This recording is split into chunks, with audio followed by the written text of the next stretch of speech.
Marriage negotiations constituted a key element in Elizabeth's foreign policy. She turned down the hand of Philip, her half-sister's widower, early in 1559, but for several years entertained the proposal of King Eric XIV of Sweden. Earlier in Elizabeth's life a Danish match for her had been discussed. Henry VIII had proposed one with the Danish Prince Adolf, Duke of Holstein-Gottorp, in 1545, and Edward Seymour, Duke of Somerset, suggested a marriage with Prince Frederick, later Frederick II, several years later. But the negotiations had abated in 1551. In the years around 1559 a Dano-English Protestant alliance was considered. And to counter Sweden's proposal, King Frederick II proposed to Elizabeth in late 1559. Quote, for several years she also seriously negotiated to marry Philip's cousin Charles II, Archduke of Austria. By 1569, relations with the Habsburgs had deteriorated. Elizabeth considered marriage to two French Valois princes in turn.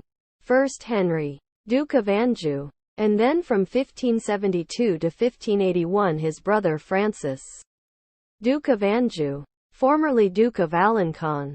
This last proposal was tied to a planned alliance against Spanish control of the southern Netherlands. Elizabeth seems to have taken the courtship seriously for a time, and wore a frog-shaped earring that Francis had sent her.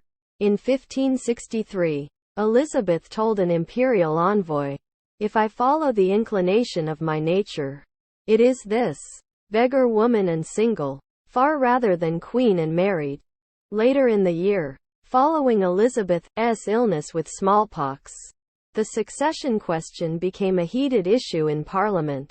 Members urged the Queen to marry or nominate an heir, to prevent a civil war upon her death. She refused to do either. In April she prorogued the Parliament, which did not reconvene until she needed its support to raise taxes in 1566.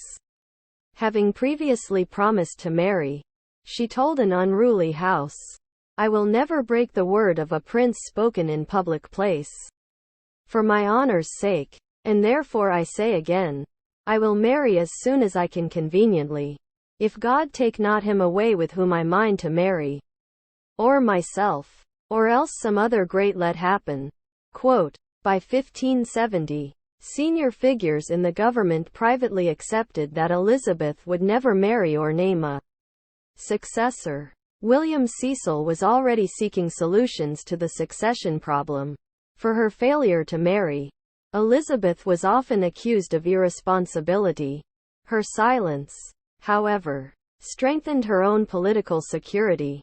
She knew that if she named an heir, her throne would be vulnerable to a coup. She remembered the way that a second person, as I have been, had been used as the focus of plots against her predecessor.